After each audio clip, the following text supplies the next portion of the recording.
आप ये वीडियो देखना चाहते हो तो प्लीज एयरफोन लगाकर देखो इस कहानी की मेन स्टोरी लाइन की तरफ। चलते हैं, जिसकी शुरुआत में हम एक गांव देख पाते हैं जिसका नाम है लक्ष्मीपुरा, और यहाँ पर माँ महालक्ष्मी का एक मंदिर भी होता है।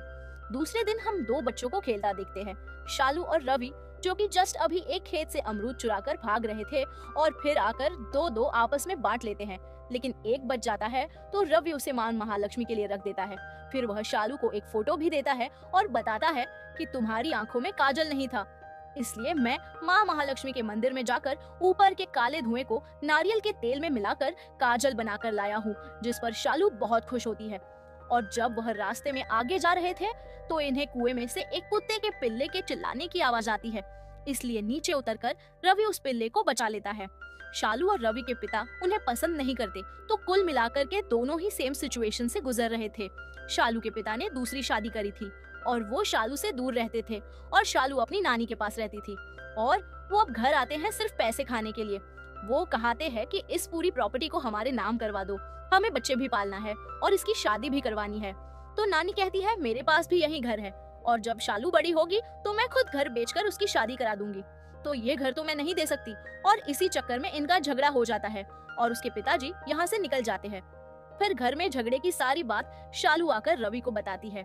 तो रवि कहता है कि माँ महालक्ष्मी सब कुछ सही कर देगी, तुम टेंशन मत लो, मैं तुम्हारे साथ हूँ। कि तभी उसके पिता वहाँ आ जाते हैं और कहते हैं कि मैंने तुझे बीड़ी का बंडल लाने के लिए कहा था और तो अभी तक लाया नहीं। फिर शालू से कहता है बेटा तुम 2 दिन से घर पर आई नहीं। अब बेसिकली रवि के फादर की शालू पर बुरी नजर होती है। सीन शिफ्ट होता है। दूसरे दिन गांव में एक घर जलने की बात फैल जाती है और जब शालू और नानी जी वहां देखने जाते हैं तो पता चलता है कि जिसका घर जला है वो रवि और उसके पापा थे, जो कि दोनों ही जलकर मारे गए। और कहानी यहाँ से बढ़ती है 10 साल आगे और हम देख पाते हैं गांव में 2 दोस्तों को, काशीराज और पुल्ली, जो कि आंखों से देख नहीं सकता था। तभी काशी अपनी गाड़ी रोकता है और कहता है कि मेरी मील के आगे इतने सारे लोग जमा क्यों हुए हैं। और जैसे ही वो दीवार पर देखता है तो पता चलता है कि किसी ने एक नोट लिख दिया है। दीवार पर लिखा था कि कारपेंटर शिवा और उसके साथ दूध वाले की बीवी उन्नति का आपस में चक्कर चल रहा है, यानी कि नाजायज संबंध। गांव वालों से निवेदन है कि उनके प्यार को समझने का कष्ट करे। और वहीं दूध वाला आता है जिसे पढ़ना लिखना नहीं आता है। वो पूछता है कि भाई आखिर हुआ क्या। तो काशीराज बताता है कि तेरी बीवी का किसी के साथ चक्कर चल रहा है और यहाँ पर उसी के बारे में लिखा है। तो इस पर दूध वाले को गुस्सा आ जाता है और वो अपनी बीवी को जान से मारने के लिए निकलता है। कि तभी उसे पता चलता है कि उसकी बीवी और उस कारपेंटर की तो किसी ने हत्या कर दी है। अब जहाँ एक तरफ कारपेंटर की बीवी रो रही थी, वहीं दूसरी तरफ दूध वाला रो रहा था और उनको समझ में नहीं आता कि भाई ये हुआ क्या। इसी वक्त गांव में नई एसआई आई होती है जिसका नाम होता है माया, जो कि इन दोनों ही डेड बॉडीज का पोस्टमार्टम करवाना चाहती थी। तो गांव के लोग और काशीराज कहता है यहाँ इंसानों को सीधा या तो दफनाया जाता है या फिर जलाया जाता है, और फिर भी अगर तुम्हें पोस्टमार्टम करना ही है तो फिर इस गांव के करता धरता जमींदार प्रकाश बाबू से बातचीत करनी होगी, क्योंकि उनकी मर्जी के बिना यहाँ का पत्ता भी नहीं हिलता। और फिर हम प्रकाश बाबू को भी देख पाते हैं, जो कि अपने पिता की फोटो पर चप्पल मारता है और कहता है कि मरने के बाद छोड़कर गए एक ऐसा बंगला जो कि कभी भी गिर सकता है, और एक ऐसी गाड़ी जो कि रास्ते में कभी भी बंद हो सकती है। अपनी रखेल नाच गाने और अय्याशियां, पर अगर पैसा ना उड़ाते तो कम से कम मेरे लिए तो कुछ बचता। कि तभी प्रकाश की वाइफ राजेश्वरी देवी आ जाती है और कहती है कि अपने पिता को इतना कोसते क्यों हो, गांव में कुछ हादसा हुआ है, जाकर चेक करके आओ। फिर प्रकाश बाबू हादसे की जगह पर पहुंचते हैं तो माया कहती है कि इन लोगों को किसी ने जानबूझकर मारा है, ये कोई जहर खाकर नहीं मरे हैं। इन बॉडीज को पोस्टमार्टम के लिए ले जाना जरूरी है। जिस पर प्रकाश बाबू कहते हैं कि हमारे गांव में कोई भी हत्यारा नहीं है और कोई भी किसी की जान लेना नहीं चाहता, तो अगर रिपोर्ट में कुछ लिखना ही है तो सीधा ये लिख दो कि प्यार करने वाले जिनके प्यार को गांव ने स्वीकार नहीं किया, इसलिए जहर खाकर मर गए। अब यहाँ पर इन दोनों बॉडी को तो दफना दिया जाता है, मगर दूर कोई शॉल लपेटा हुआ इंसान एक बॉडी को जला रहा होता है। अभी किसको जलाता है वो आपको कहानी के आखिर में पता चलेगा। मीनवाइल सीन काशीराज पर शिफ्ट होता है, जो कि गांव के जनरल स्टोर पर जाकर नागमणि से कहता है कि मेरे पास 50 रुपए है, तेरे पास 50 रुपए में देने के लिए क्या है? दुबई से लाए ये सेंट है, अगर चाहिए तो ये लो। अब यहाँ पर काशीराज का एक फ्रेंड भी होता है, पुली, जो कि आंखों से देख नहीं सकता था। तो यहाँ पर इनकी अलग ही कॉमेडी चलती रहती है। फिर हम इस गांव के डॉक्टर को देख पाते हैं, जो काफी ज्यादा दयावान थे। एक फैमिली उनके पास अपनी बेटी का इलाज करवाने के लिए। आई थी तो डॉक्टर साहब कहते हैं कि तुम्हारी बच्ची को डेंगू है, इसे जल्द से जल्द शहर के बड़े हॉस्पिटल में ले जाना पड़ेगा, क्या तुम्हारे पास इलाज के पैसे हैं? तो भाई साहब कहते हैं कि वैसे है तो नहीं, लेकिन किसी से मांग लूंगा। जिस पर डॉक्टर साहब यानी कि विश्वनाथम खुद अपनी जेब से पैसा निकाल कर दे देते हैं और कहते हैं कि बेटी का जल्द से जल्द इलाज करवाओ। और अब जैसा कि गांव में 2 डेथ हो चुकी थी, इसलिए गांव में श्राद्ध के लिए खाना खाने के लिए लोगों को इनवाइट किया जाना था। तो एक लड़का अपनी गर्लफ्रेंड के घर पहुंच जाता है और जब उसके माता पिता वहां नहीं होते हैं तो इनकी अलग ही किसिंग विसिंग होती है। इतने में ही उस लड़की का भाई पहुंच जाता है जिसका नाम होता है गुर्जा, और वह कहता है कि मेरी बहन से दूर रहना और आज के बाद इस घर के आसपास दिखना भी मत। जहां पर ये लड़का बताता है कि मैं तो सिर्फ गांव के अंदर जो श्राद्ध होने वाला है उसका इनविटेशन देने के लिए आया था। फिर सीन शिफ्ट होता है श्राद्ध के खाने पर, जहां सब बैठकर आराम से उस खाने का मजा लूट रहे थे। काशीराज भी बैठकर ठूंस रहा था। इन बिटवीन जो होता है उसे एक फोटोग्राफर पर शक होता है। वो कहता है कि जरूर इसी ने उन दोनों का खून किया होगा। अब ये बात जैसे ही फोटोग्राफर राम को पता लगती है तो वो इस पर झगड़ा करने के लिए आ जाता है। अब इन दोनों के हुए झगड़े के बीच में वहाँ पर और भी आजू बाजू के लोग भिड़ जाते हैं और खाने को एक दूसरे के ऊपर फेंक कर मारते हैं। मगर जैसे ही जमींदार की वाइफ यानी कि राजेश्वरी देवी वहाँ पर पहुँचती है तो सभी लोग लड़ना रोक देते हैं। मगर हम देख पाते हैं कि राम और गुर्जा के बीच में जो झगड़ा हुआ था वो एक दूसरे को छोड़ने वाले तो नहीं थे।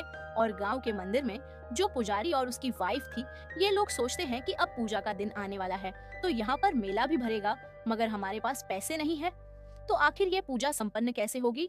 तो पुजारी साहब जमींदार के पास पैसे मांगने के लिए पहुँचते हैं, जिस पर प्रकाश बाबू कहते हैं कि मेरी गन में 2 गोलियां हैं, एक निशाना तो अभी छूट गया, और अगर तू यहाँ से भागा नहीं तो दूसरी गोली का निशाना तेरे अंदर ठोक दूंगा। तो बेचारा पुजारी बिना पैसे लिए वहां से जाने लगता है कि तभी राजेश्वरी देवी उसे बुलाती है और कहती है कि गांव में एक ही तो मंदिर है और अगर धर्म कर्म का काम हम ही नहीं करेंगे तो आखिर कौन करेगा, इसलिए पंडित जी ये पैसे रखिए और मेले और पूजा का काम जोरों शोरों से करवाइए। जिस पर पंडित जी उन्हें बहुत ज्यादा आशीर्वाद देते हैं और वहां से पैसे लेकर निकल जाते हैं। और अब जैसा कि माँ महालक्ष्मी का फेवरेट वॉर होता है मंगलवार, तो इस दिन गांव में पूजा भी होती है, बहुत बड़ा मेला भी लगता है, सभी लोग यहाँ पर डांस करते हैं। इसी बीच नागमणि की एक दूसरे शख्स के साथ में चक्कर वगैरह चल रहा होता है, तो ये दोनों एक दूसरे को लाइन मारते हैं। और अब सीन शिफ्ट होता है रात में, जहाँ पर एक काला कुत्ता उस गांव की गलियों में दौड़ रहा होता है और एक औरत जिसने कि घुंघरू पहने होते हैं वह हाथ में आग लिए एक जगह से दूसरी जगह भाग रही होती है। और फिर सीन शिफ्ट होता है दूसरे दिन, जहाँ पर दूध वाला दूध देने के लिए गांव में जा रहा होता है कि तभी गांव की दीवार पर फिर कुछ लिखा होता है। सभी लोगों की भीड़ जमा हो जाती है और अब तो ऐसा ही माया भी यहाँ पर आ चुकी होती है। और जैसा कि पिछले मंगलवार को 2 लोगों की डेथ हुई थी, तो यहाँ पर फिर 2 लोगों को फांसी लगाकर लटका दिया जाता है और इन दोनों का नाम होता है वही नागमणि और एक मोटा शख्स जो कि उसे मेले में ताड़ रहा था। तो इन दोनों का भी नाजायज संबंध था और दीवार पर यही लिखा गया था कि इन दोनों के प्यार को गांव की तरफ से समझा जाए। इस बार तो माया को शक हो जाता है कि ये लोग सुसाइड नहीं कर रहे हैं, कोई तो है जो इनकी जानें ले रहा है, तो इस बार तो मैं पोस्टमार्टम करवा कर ही रहूंगी। अब यहाँ पर प्रकाश बाबू भी आ चुके होते हैं जो कि फिर कहते हैं कि तू पोस्टमार्टम नहीं करेगी, चल निकल जा यहाँ से, नहीं तो तेरा ट्रांसफर करवा दूंगा। मगर इस बार माया को उस पर बहुत ज्यादा गुस्सा आ जाता है और वो कहती है कि ऐसे तो हर मंगलवार को लाशें लगती जानेगी, इन लोगों ने आत्महत्या नहीं करी है बल्कि इनका मर्डर हुआ है और जब तक मैं मर्डर करने वाले को पकड़ नहीं लेती चैन से नहीं बैठूंगी। इसीलिए वो पुलिस फोर्स को बुलवाकर इन दोनों बॉडी की पोस्टमार्टम रिपोर्ट निकलवाने के लिए इन्हें भिजवा देती है और मनी मन सोचने लगती है कि आखिर यह चारों मौतें जो हो चुकी है मंगलवार को ही क्यों हो रही है, यह मनी मन सोचने लगती है। इधर गांव वाले मीटिंग बिठाकर कहते हैं कि आखिर ये गांव में हो क्या रहा है, 10 साल पहले भी ऐसा ही हुआ था। मगर माँ महालक्ष्मी की एक बड़ी पूजा करवाने से यह सब कुछ ठीक हो गया कि तभी एक पुलिस ऑफिसर वहाँ पर पहुँचता है और कहता है कि क्या बात है, गांव में मीटिंग चल रही है, जरा मैं भी तो आऊं, मुझे भी तो पता चले कि आखिर लोग सोच क्या रहे हैं। जिस पर गांव वाले कहते हैं कि भाई हमें तो तेरी मैडम माया पर ही शक है, क्योंकि लास्ट वीक ही उनका यहाँ ट्रांसफर हुआ है और अब तक तो 4 मौतें भी हो चुकी है। हमें तो लगता है कि इन कत्लों के पीछे कहीं तेरी मैडम का हाथ तो नहीं। मगर गांव वाले ये डिसाइड कर चुके थे कि अब अगला मंगलवार आने ही वाला है, तो क्यों ना गांव के 15 से 20 लोग जो कि अच्छे मुंडे हो, जिनमें अच्छी ताकत हो, वो रात भर गश्त लगाएंगे और दीवार पर लिखने वाले उस शख्स को भी ढूंढेंगे और जो कत्ल कर रहा है उसे भी पकड़ेंगे। तो इसी रात दीवार पर कुछ लिखता हुआ एक शख्स इन्हें मिल जाता है, तो सभी लोग उसके पीछे भागते हैं। मीनवाइल जंगल में जब डॉक्टर साहब अपने घर जा रहे होते हैं तो उसी कुएं के पास से गुजरते हैं, तो वहाँ पर उन्हें एक डायन दिखाई पड़ती है जो कि किसी की आहट सुनकर के वापस से कुएं में कूद जाती है। अब इस डायन का क्या राज है वो मैं आपको कहानी में आगे बताऊंगी। और अब यहाँ से कहानी जाती है 18 दिन पहले, जहाँ पर हम देख पाते हैं शालू को, जो कि अब जवान हो चुकी होती है, कॉलेज वगैरह जाती है और उसे एक प्रोफेसर पसंद भी आ जाता है और बातों ही बातों में इनके बीच में प्यार हो जाता है। और अब ये लोग आए दिन सेक्स करते हैं और दोनों की एकदम टकाटक मस्त लाइफ चल रही होती है। मगर इस सेक्स लाइफ में ट्विस्ट तब आता है जब पता चलता है कि प्रोफेसर तो कभी शालू से प्यार करता ही नहीं था, वो 3 साल से एक मैडम के पीछे था और आज जब उसकी शादी हो गई तो अब ट्रांसफर लेकर के इस गांव से जाने लगता है।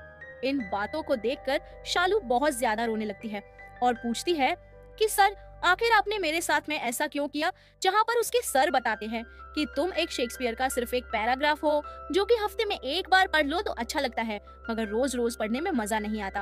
और यह कहकर वो वहाँ से निकल जाता है। अब शालू बेचारी टूट चुकी थी, क्योंकि एक तो बचपन में वो रवि से प्यार करती थी, वो भी जलकर मारा गया। जिस प्रोफेसर से उसने प्यार किया उसके साथ इतना ज्यादा मजा किया और कहीं ना कहीं अपना दिल उसे दे बैठी थी, मगर वो भी अब उसे छोड़कर जा चुका था, तो वो पूरी तरीके से टूट चुकी थी और अपने अंदर ही अंदर इतना ज्यादा गुस्सा भर चुकी थी कि उन फीलिंग्स में उसे सिर्फ प्रोफेसर ही नजर आ रहा था। कभी पड़ोसी में, तो कभी दूध वाले में, तो कभी रोड पर बीड़ी पीते हुए शख्स में, तो कभी दूध वाले में, और कभी तो जहाँ जॉब करती है वहाँ पर भी। और उन सभी के साथ वह सेक्स कर लेती है। और अब धीरे धीरे करके गांव में यह बात फैल चुकी होती है कि शालू यानी कि मरियमा की नाती पूरे गांव में प्रोस्टिट्यूट की तरह घूम रही है और हर किसी को लपेटे में ले रही है जब उसका मन हो रहा है तब। और अब तो गांव के हर शख्स इंक्लूडिंग काशीराज फोटोग्राफर सभी लोगों की उस पर नजर खराब हो चुकी थी। मगर दूसरी तरफ शालू, जिसे होता क्या है हर थोड़े थोड़े दिनों में उसे खुद भी पता नहीं चलता और कोई इसे टच भी करता है तो उसके अंदर इंटरनल हार्मोनल चेंजेस उसे बहुत ज्यादा सेक्सुअलाइज कर देते थे। तो वह अपने हाथ में एक रबर रखा करती थी ताकि अपने आप को होश दिला सके और अपनी फीलिंगलेस को कंट्रोल कर सके। एक बार उसने अपने बॉस के साथ सेक्स जरूर किया था, तो बॉस अगले दिन अपने 4 दोस्तों को लेकर आता है और कहता है कि यह अपनी ही बंदी है, तुम्हें जितना टाइम स्पेंड करना है इसके साथ आराम से कर सकते हो।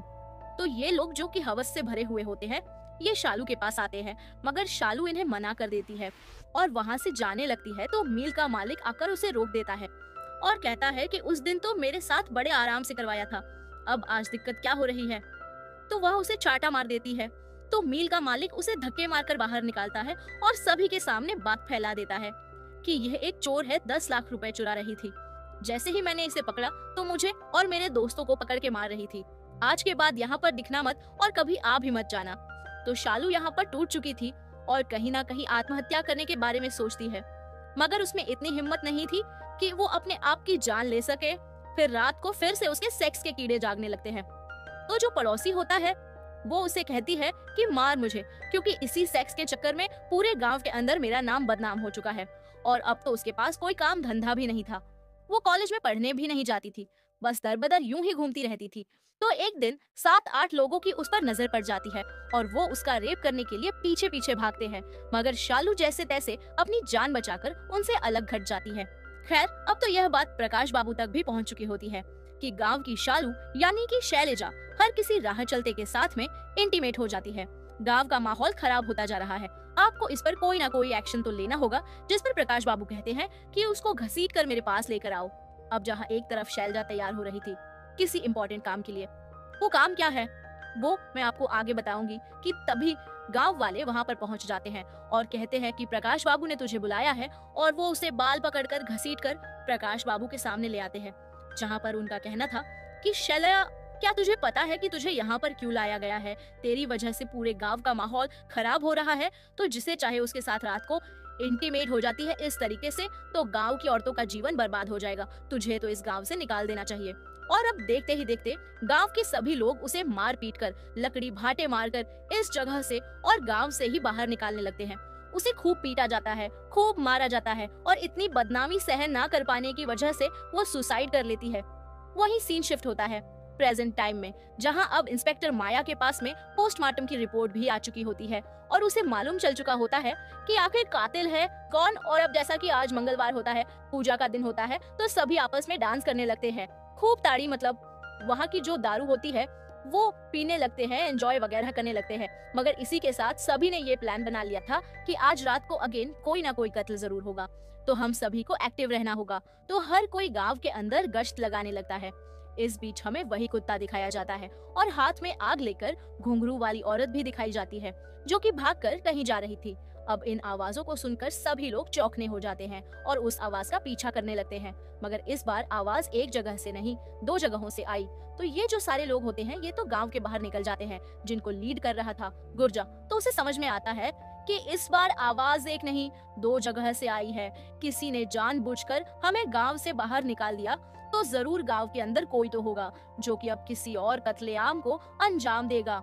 इस बीच माया वहां पहुंच जाती है मेन कातिल तक, जो कि होता है डॉक्टर साहब। तो वो डॉक्टर को पकड़कर बहुत मारने लगती है, मगर डॉक्टर के पास में नशे का इंजेक्शन होता है, जो कि वो उसे लगा देता है और उसके हाथ बांधकर एक जगह बिठा देता है। तो माया पूछती है कि आखिर तुम इस गांव में कत्ल क्यों कर रहे हो, क्योंकि उस पोस्टमार्टम की रिपोर्ट में मालूम चला कि उन्हें क्लोरोफॉर्म का इंजेक्शन दिया गया था और यह सिर्फ गांव में तुम्हारे पास ही है। तो आखिर तुम्हारा उन गांव वालों के साथ क्या खुन्नस है जो तुम उन्हें मौत के घाट उतार रहे हो। और अब यहाँ पर पूरी मूवी का प्लॉट रिवील होता है। तो बेसिकली आज से 18 दिन पहले जब वो गांव के अंधेरे रास्ते से गुजर रहा था, तो उसे बहुत ही खराब हालत के अंदर शालू मिलती है। जैसे कि ऑलमोस्ट 8 से 10 लोगों ने रेप किया हुआ था, बहुत सारी जगह बॉडी पर स्क्रैचेस थे। मगर अब शालू मर जाना चाहती थी, जहाँ पर डॉक्टर साहब उससे पूछते हैं कि मुझे बताओ तो सही, तुम्हें तकलीफ क्या है। मगर उसे पता भी नहीं था कि उसे प्रॉब्लम क्या है। जहाँ पर डॉक्टर साहब उसका एक ब्लड सैंपल लेते हैं और एक गायनेकोलॉजिस्ट के पास भिजवा देते हैं। और फिर रिसर्च के बाद में ये मालूम चलता है कि फीमेल जो बॉडी ऑर्गन्स होते हैं, उनमें हार्मोनल चेंजेस जब आते हैं, यानी कि जब अपोजिट सेक्स अट्रैक्ट होते हैं, मतलब कोई मेल फीमेल को देखती है या फीमेल मेल को देखता है, तो जो एक सेक्स की इच्छा जागृत होती है, वो शालू के अंदर मोर देन यूजुअल है, यानी कि वो 10 गुना ज्यादा एक्टिव हो चुके हैं। उसके हार्मोन्स और उसे अपनी तलब मिटाने के लिए जो भी मिल जाता है, उसके साथ इंटीमेट होना पड़ता है। हालांकि मैं कुछ दवाइयां दे देती हूँ ताकि हार्मोनल फ्लक्चुएशन थोड़ा सा कंट्रोल में आए, मगर मेंटल स्टेबिलिटी जब तक नहीं होगी, शालू ऐसे काम करती रही। तो यहाँ पर डॉक्टर साहब शालू को अपनी बेटी बना लेते हैं और उसका पूरी तरीके से ध्यान रखने लगते हैं। वहीं गांव में जो दूसरी चिल्लाने की आवाज थी, तो यहाँ फोटोग्राफर पहुंचा होता है देखने के लिए कि तभी उसके ऊपर माँ महालक्ष्मी का मास्क पहना शख्स हमला कर देता है। इन दोनों के बीच में जबरदस्त झगड़ा होता है। तो ये फोटोग्राफर कहता है कि भाई आखिर तू है कौन और लोगों को मार क्यों रहा है, जहाँ पर अपना मास्क हटाकर बताता है कि मैं रवि हूँ और रवि वहीं पर उस फोटोग्राफर को त्रिशूल से मार डालता है। अब यहाँ से कहानी अगेन फ्लैशबैक बने जाती है। 18 दिन पहले तो बेसिकली हुआ ये था कि डॉक्टर साहब को रवि मिल चुका होता है, जो कि अब शालू के साथ शादी करना चाहता था। अब यहाँ पर रवि भी अपनी बैक स्टोरी बताता है कि आज से 10 साल पहले जब शालू मुझसे मिलने के लिए आई थी, तो मेरे पिता ने उसके साथ गलत कांड करने के बारे में सोचा और फिर मैं शालू से नजर नहीं मिला पा रहा था, इसलिए पहले तो मैंने अपने बाप को मारा, फिर घर जलाया। हालांकि जलाते वक्त मेरा गाल भी जल गया और एक बुरी शक्ल लेकर कि मैं शालू के सामने आना नहीं चाहता था। हालांकि मैं था उसके साथ हर वक्त, जब वो स्कूल जाती थी, कॉलेज जाती थी, प्रोफेसर के साथ घूमती थी। इनफैक्ट पूरे गांव में जब उसकी बदनामी भी हो रही थी, तो मैं उसे दूर खड़ा होकर देखता था, मगर मेरे पास में उसके सामने जाने की हिम्मत नहीं थी।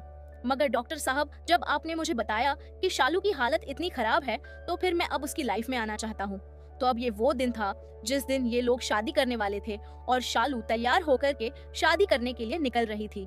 मगर इसी दिन प्रकाश बाबू ने उसे बुला लिया और फिर तो स्टोरी आपको आगे मालूम ही है। सभी लोगों ने उसे लगड़े भाटे मार करके गांव से बाहर निकालने के बारे में आदेश दे दिए थे। मगर उस दिन सिर्फ उसे गांव से निकाला ही नहीं गया था, बल्कि रात को उसका कत्ल हुआ था, जिसके अंदर टोटल 6 लोग थे और ये 6 लोग वो थे जिनका स्टार्टिंग में 2 लोगों का तो कुएं के पास डेड बॉडी मिली, फिर 2 लोगों को पेड़ पर लटकाया गया और एक शख्स को अभी अभी रवि ने मार कर आया था। तो माया पूछती है डॉक्टर साहब से कि आखिर वह आखिरी शख्स कौन है, और यहाँ होता है इस कहानी का अल्टीमेट प्लॉट रिवील कि वो आखिरी शख्स कोई आदमी नहीं बल्कि एक औरत होती है और वो होती है राजेश्वरी देवी, जिसका उस फोटोग्राफर के साथ में अवैध संबंध था। ये लोग रोज रात को आपस में इंटीमेट हुआ करते थे और जिस रात शालू उन 7-8 लोगों से बचकर भाग रही थी, सर छिपाने की जगह ढूंढ रही थी, तो उसने इन दोनों को इंटीमेट होते हुए यानी कि सेक्स करते हुए देख लिया था। तो राजेश्वरी देवी ने ये प्लान बनाया कि अगर ये हमारे बारे में प्रकाश बाबू को या गांव में ये बात फैला देगी तो हमारी बहुत ज्यादा बदनामी होगी, तो इसलिए इसे तो रास्ते से हटाना पड़ेगा। इसीलिए इन 6 लोगों ने प्लानिंग बना करके पहले तो उसे गांव से बाहर निकलवाया और जब वो रात को इंतजार कर रही थी डॉक्टर बाबू का, इनफैक्ट रवि का, तो इन सभी ने उसे मार मार कर उसकी जान ले ली और फिर बॉडी को कुएं में फेंक दिया। खैर, ये सारी बातें बाहर बैठा प्रकाश बाबू सुन रहा था और घर जाकर वह अपनी बीवी पर गुस्सा आया था, इसीलिए उसे वो तेल डालकर आग लगा देता है। यानी कि शालू के जो टोटल 6 कातिल थे, अब उन्हें मौत की सजा मिल चुकी थी। मगर इस हाथापाई में प्रकाश के पेट में जो चाकू घुसा था, इसलिए टांके लगाने के लिए अगले दिन डॉक्टर साहब आए थे। तो डॉक्टर साहब से पूछता है कि एक बात मुझे बताइए, शादी की शॉपिंग करने के लिए तो आप और रवि शहर गए हुए थे, तो फिर आपको किसने बताया कि उन 6 लोगों ने शालू को मारकर कुएं में पटक दिया? तो यहाँ पर हमें पता चलता है कि जो पुल्ली था, जो अंधा बनने का नाटक करता था, गरीबी में कोई इसे पैसा देता नहीं था, मगर अंधा बनने के बाद में तो उसे दारू भी मिल जाया करती थी। तो उस रात वो उस कुएं के पास ही मौजूद था और उसने अपनी आंखों से देखा कि कैसे इन 6 लोगों ने बेदर्दी से शालू को मारकर कुएं में पटक दिया और मूवी के एंड में वो अगेन ताड़ी पीकर के अंधा बनने की एक्टिंग करता है और मूवी यहाँ पर खत्म हो जाती। मगर इसके पोस्ट क्रेडिट सीन में हम यह देख पाते हैं कि गांव में अगेन हर जगह पर दीवार पर बड़े बड़े सेंटेंसेस लिखे जा रहे थे और आपस में प्यार करने वालों के लिए खेद है ऐसा लिखकर माफ करने की गुजारिश की गई और दिखाया गया था कि टू बी कंटिन्यूड, यानी कि अब शालू की आत्मा, इनफैक्ट रवि की आत्मा अब वापस आएगी और इन सभी को मारेगी जो कि अवैध संबंध रखते हैं